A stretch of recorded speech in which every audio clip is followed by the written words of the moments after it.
Bom, vamos ver as basílicas romanas com um critério mais detalhado, né, de forma a elucidar as origens das catedrais da Idade Média, por exemplo, né? Qual que é a origem das catedrais românicas, góticas e até dos edifícios que nós temos hoje?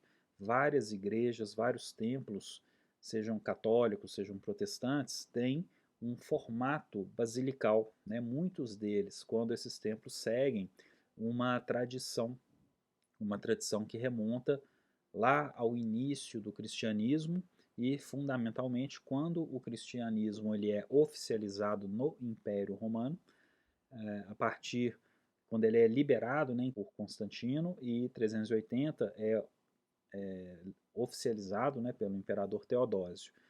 Então, sendo assim, as basílicas são dos edifícios mais importantes a serem estudados na arte e na arquitetura romanas, porque ele se configura, além da monumentalidade, como um edifício que tem uma função e um desenho duradouro, porque até nos dias de hoje nós utilizamos essa configuração. Por quê? Além de bonita, além de tradicional, ela também é funcional.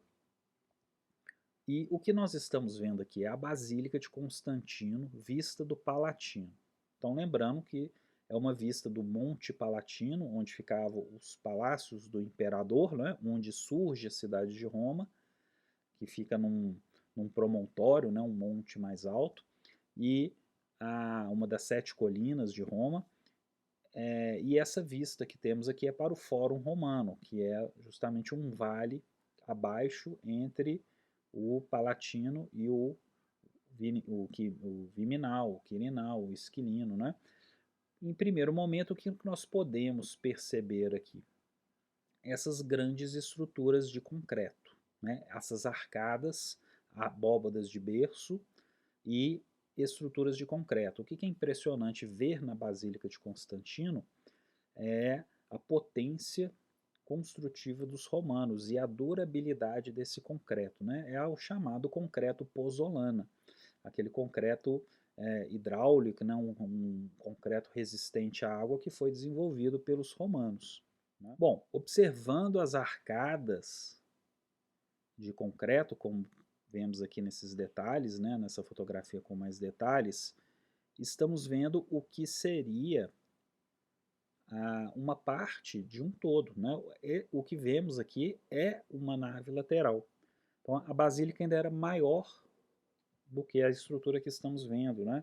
Podemos perceber inclusive os arcos que se projetam, né, que quebraram com o tempo, da grande nave central que compunha todo o complexo, né?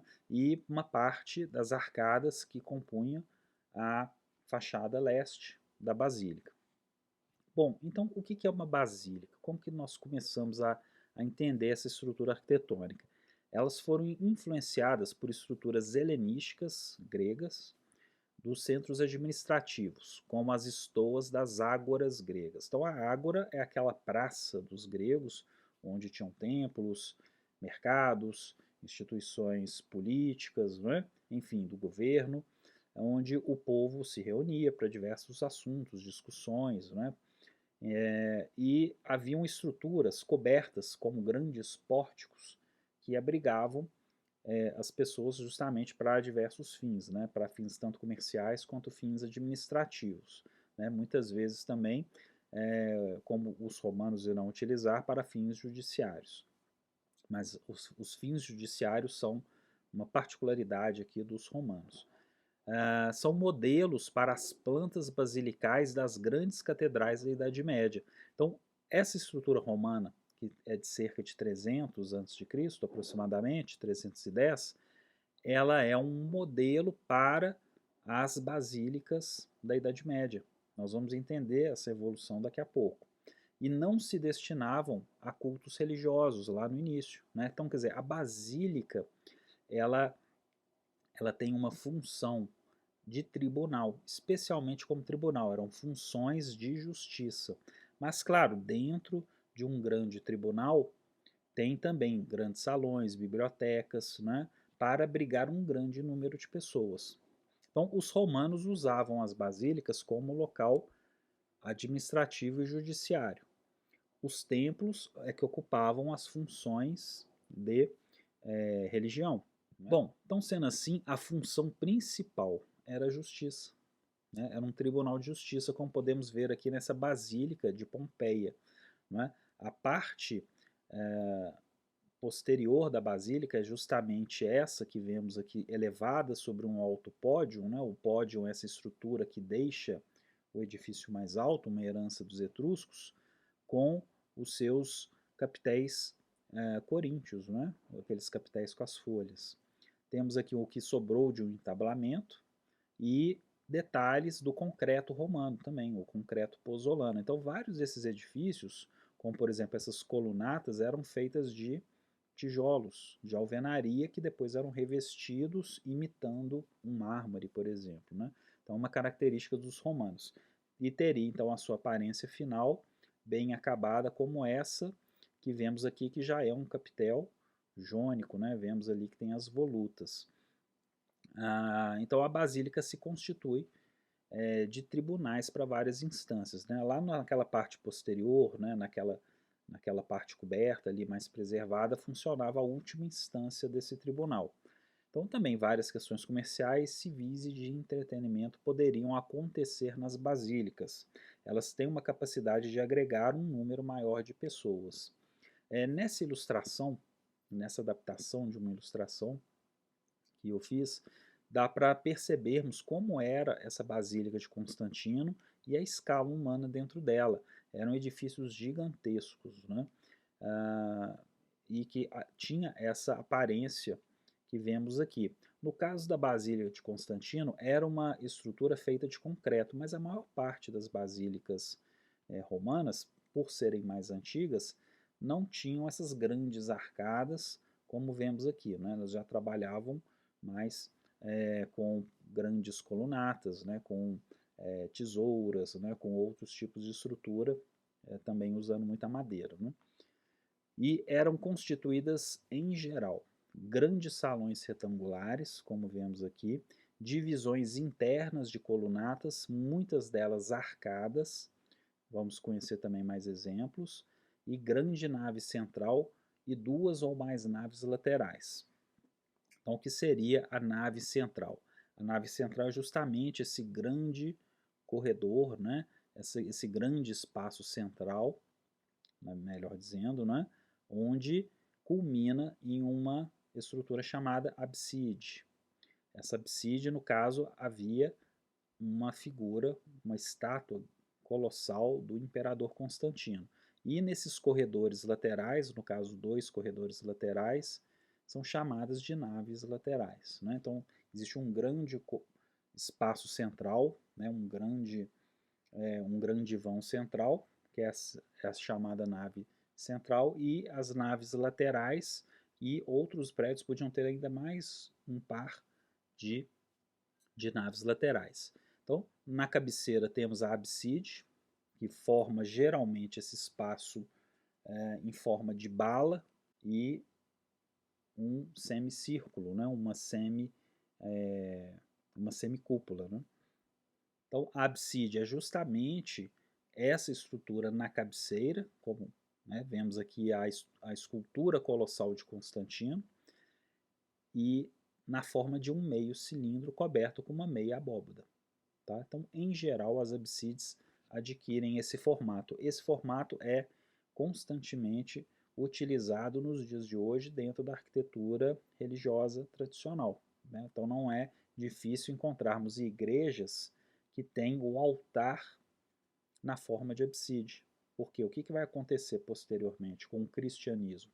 Os cristãos vão adotar a forma basilical e converter a abside no altar, no espaço mais santo. Né?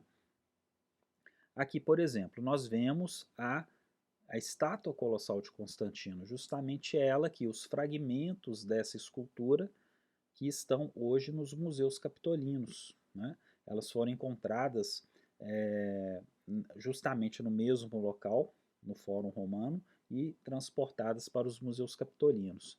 E a absíde podia acolher a figura do imperador como a estátua colossal de Constantino, como vemos aqui.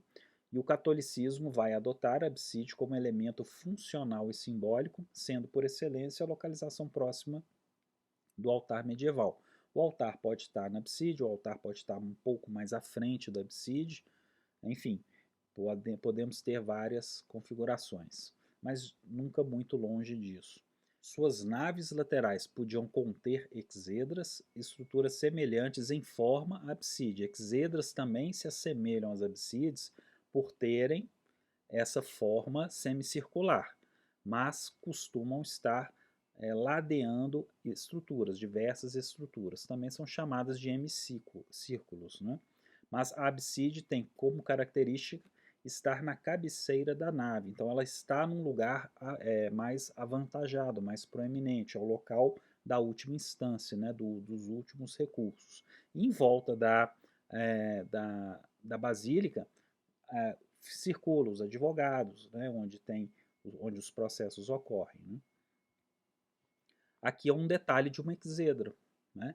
Ela se assemelha muito a como seria a abside de Constantino, né, onde ficava a escultura de Constantino, e por aqui podemos perceber como o concreto romano era feito.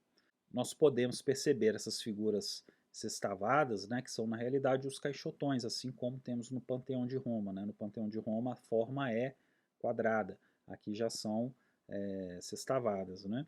E o concreto era moldado, então fazia-se as formas e a partir do momento que o concreto secava, essas formas eram retiradas e a obra dava andamento para depois receber os revestimentos, eram revestimentos nobres.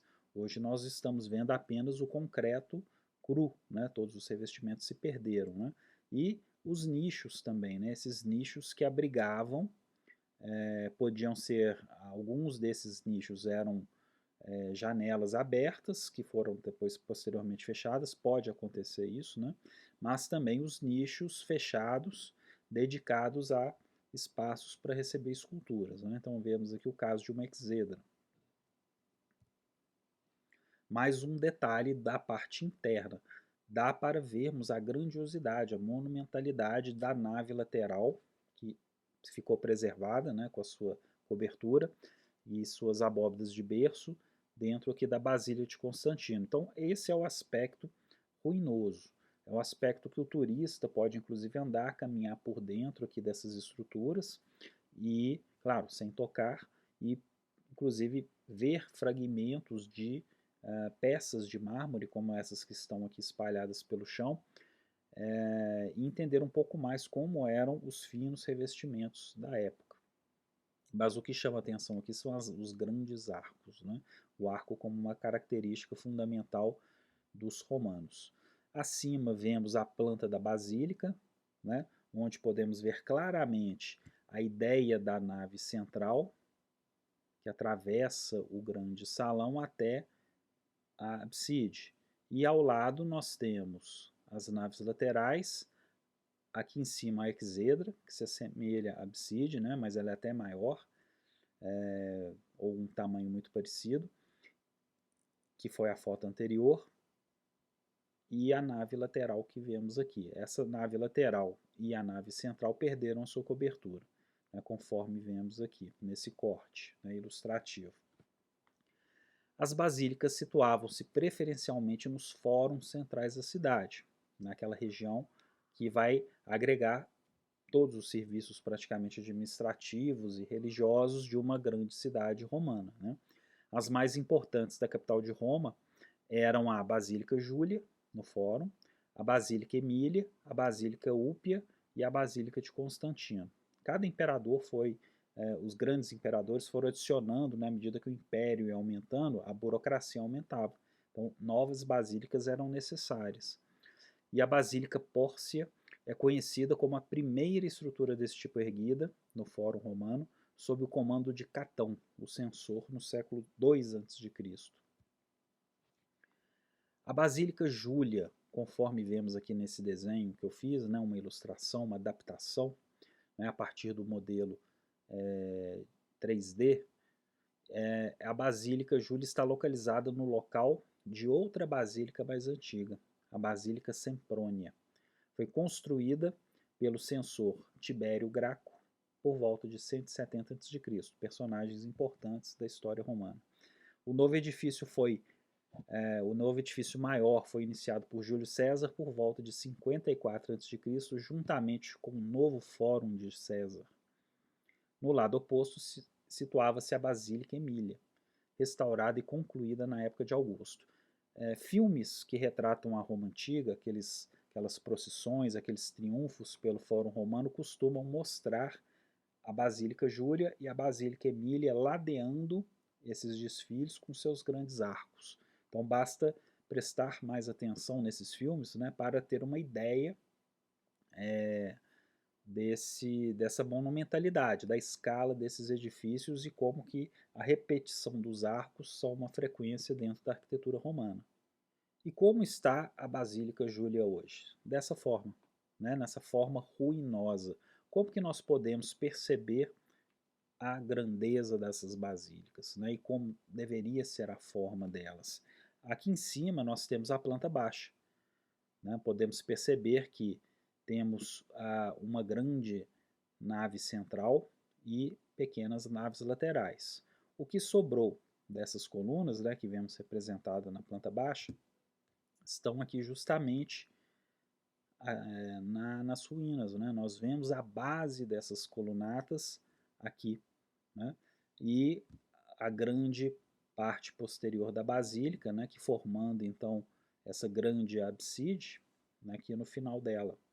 Então aqui é a Basílica Júlia no Fórum Romano, ao fundo, naquela subida, naquele monte, é justamente o Palatino que está ali atrás, onde ficavam os imperadores, né, o Palácio dos Imperadores.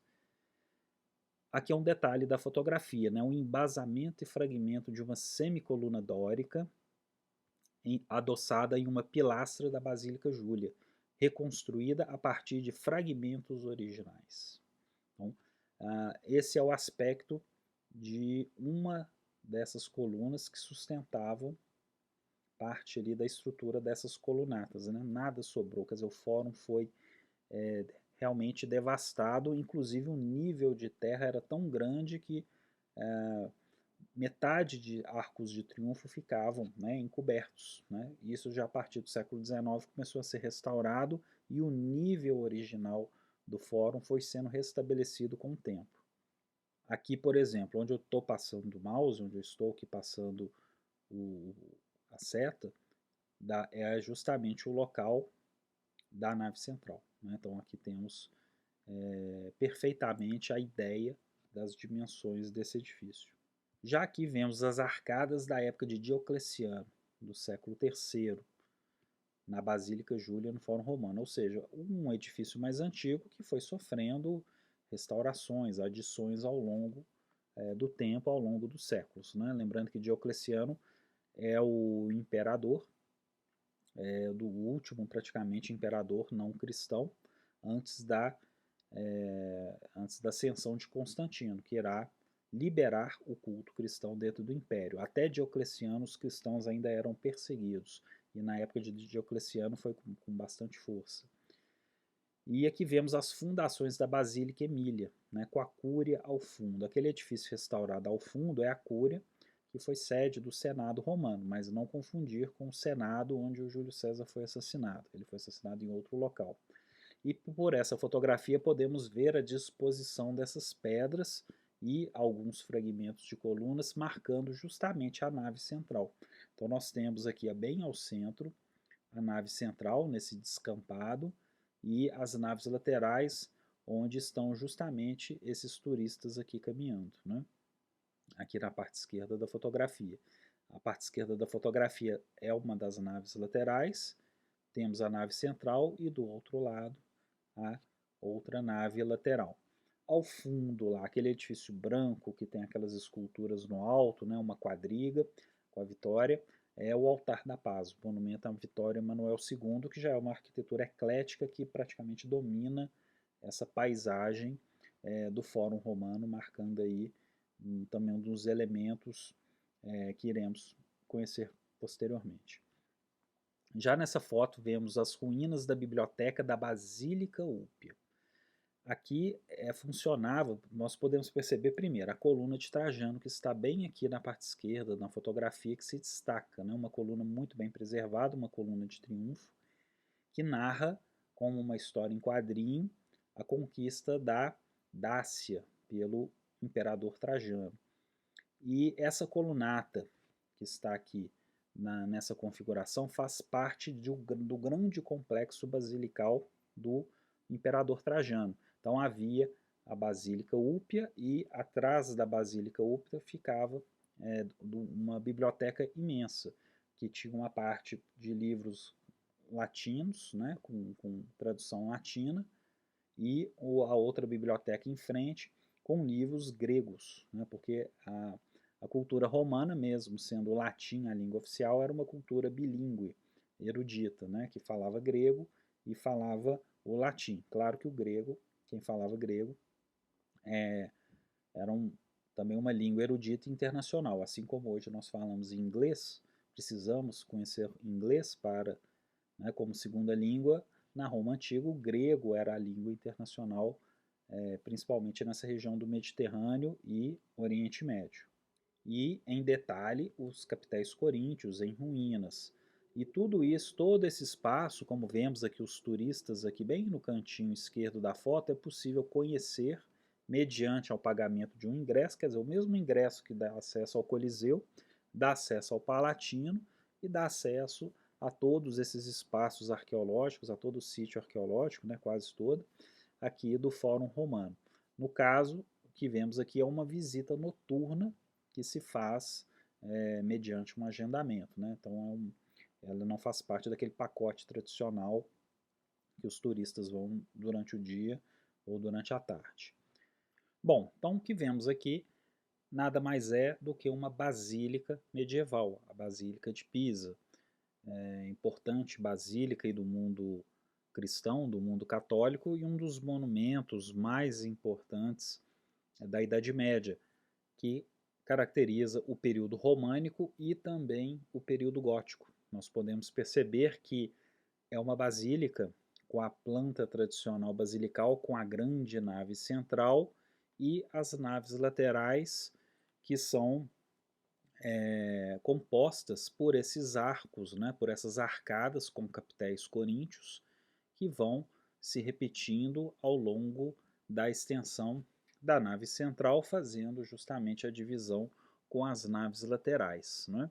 Então, por que as igrejas da Idade Média, especialmente as românicas e as góticas, ali depois do ano 1000, aproximadamente, persistiram na Idade Média? Porque elas foram adotadas pelos cristãos como igrejas para cultos. Né? Claro, isso parece ser óbvio, mas no início, quando começamos a estudar, nem tanto, né? Isso não fica muito claro como que isso foi acontecendo. As basílicas oferecem aos cristãos a funcionalidade e a monumentalidade. Por quê?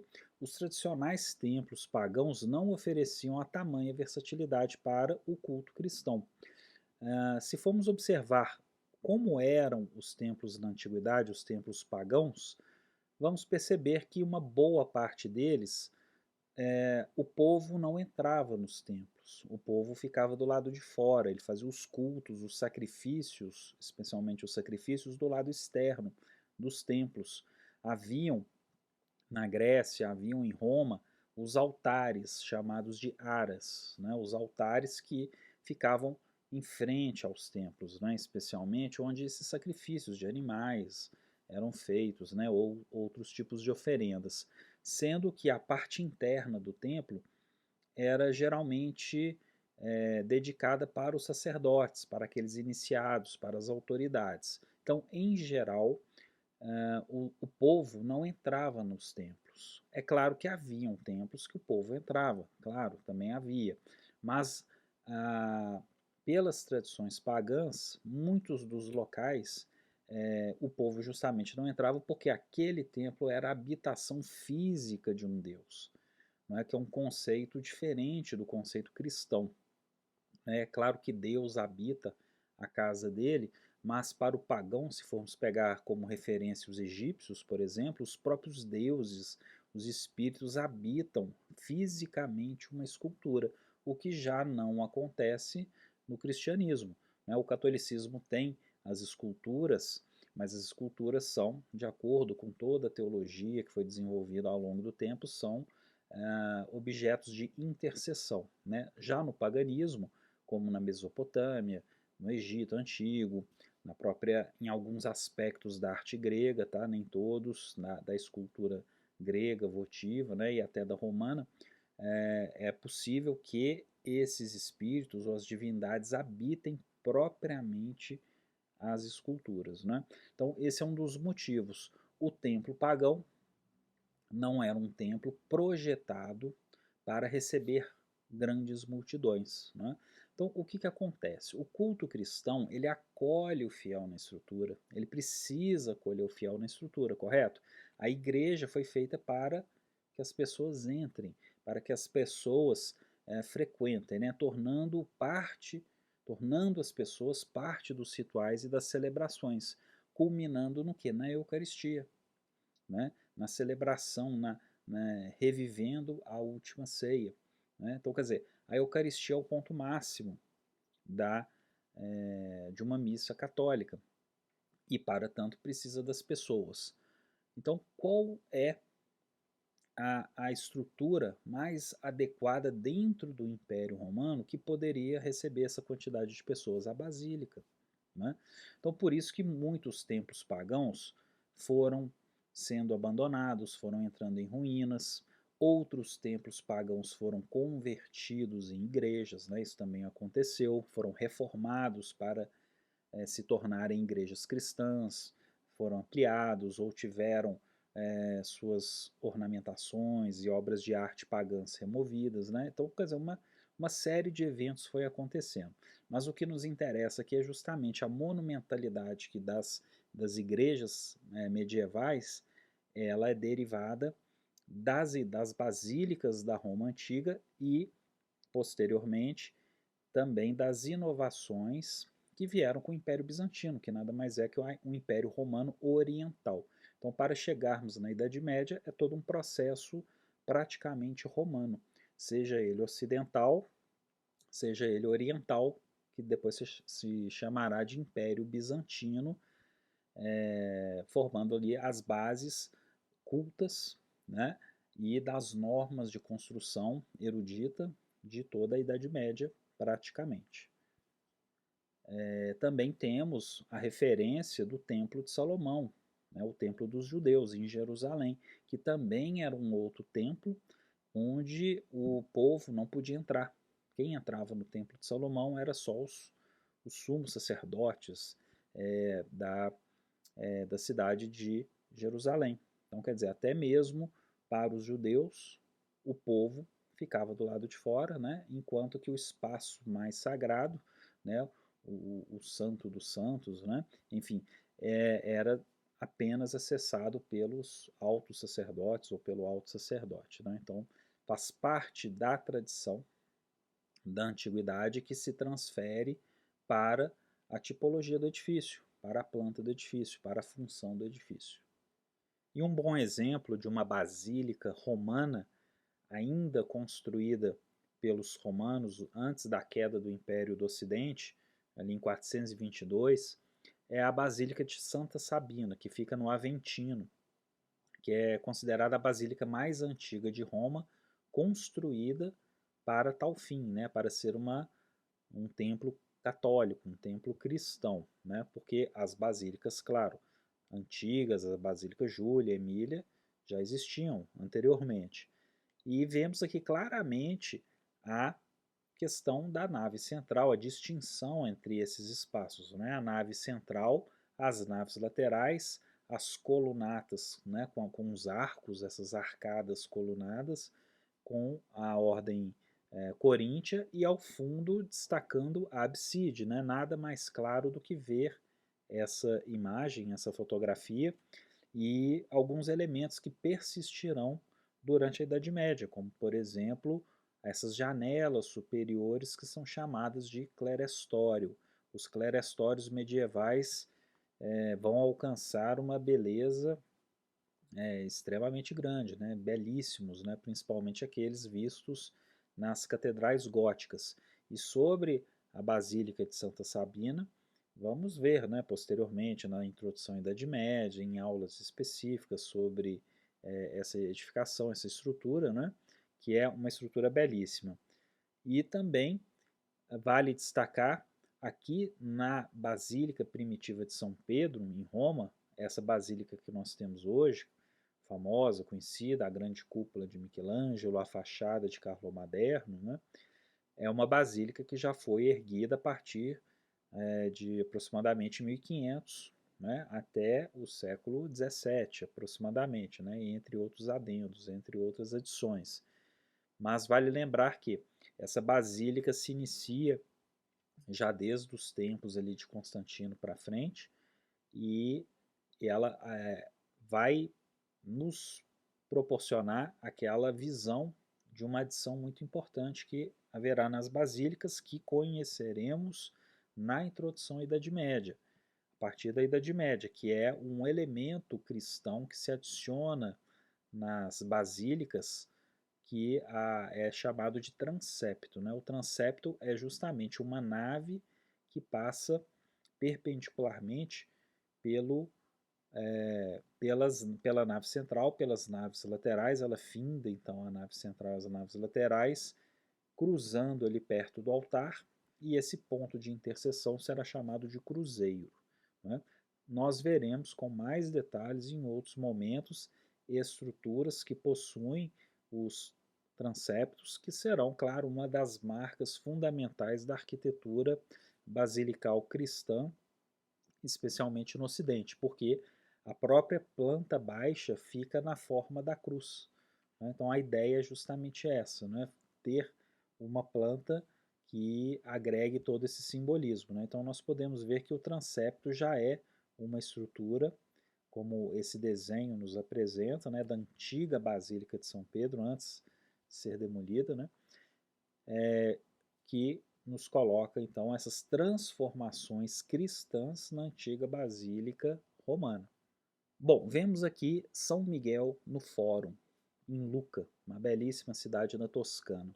Primeiros registros no antigo fórum da cidade romana de Lucca datam do século VIII, e o início em 1061 até o século XIV. Então o que nós estamos vendo aqui é justamente uma basílica, uma, uma arquitetura, um edifício com a forma basilical, com a planta basilical, onde podemos ver claramente na fachada a grande portada da nave central e duas portas menores referentes às naves laterais. Né? Então, a nave central, duas naves laterais, é uma característica da Toscana, da arquitetura românica toscana, que veremos mais adiante, tá? Não confundir romano com românico.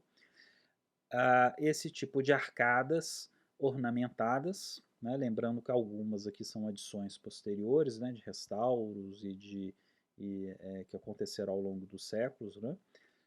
Então, quer dizer, uma característica arquitetônica desse local e a adição do campanário.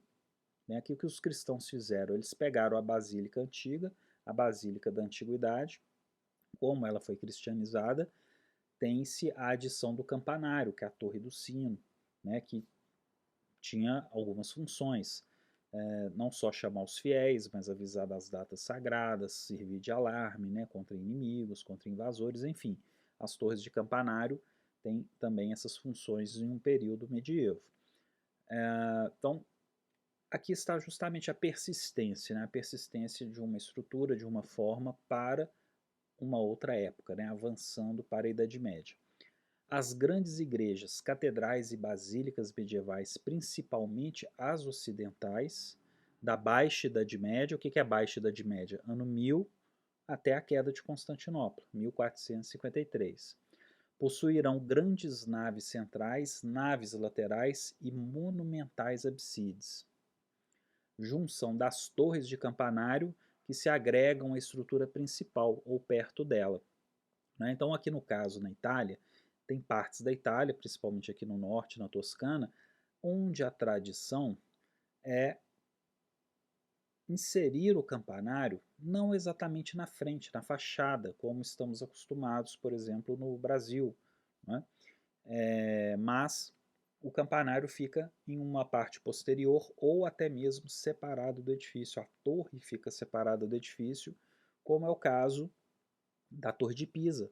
A Torre de Pisa é o campanário da grande basílica, mas ela fica afastada do edifício, ela não está agregada à estrutura basilical.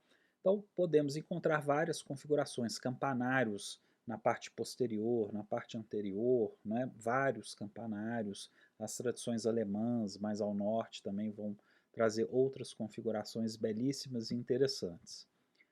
Aqui já vemos a Basílica de Saint-Denis, na França, a nave central e as naves laterais.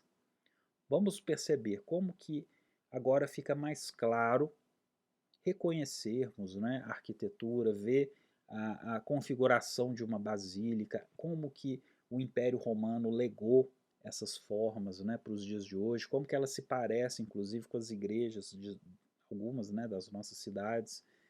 Então, o que nós estamos vendo aqui é a primeira basílica, a primeira igreja considerada propriamente gótica. Vamos conhecê-la em detalhes posteriormente. É a Basílica de Saint-Denis, a Basílica dos Reis da França, fica ali no norte de Paris, iniciada ali por volta de 1140, né? O famoso Abade Suger. O que nós estamos vendo aqui? A nave central e os corredores laterais, as duas naves laterais. A diferença aqui é que nós temos, em vez do arco de volta perfeita, né, que é o arco romano, nós temos agora o arco ogivado. Né? Então, esse arco ogivado caracteriza a arquitetura gótica, é um dos pontos para reconhecermos a arquitetura gótica, além das abóbadas de nervuras e, no caso das grandes catedrais, os famosos arcobotantes, né? Mas tudo isso veremos com mais detalhes posteriormente. Bom, então eu fico por aqui e espero que tenham gostado. Até a próxima.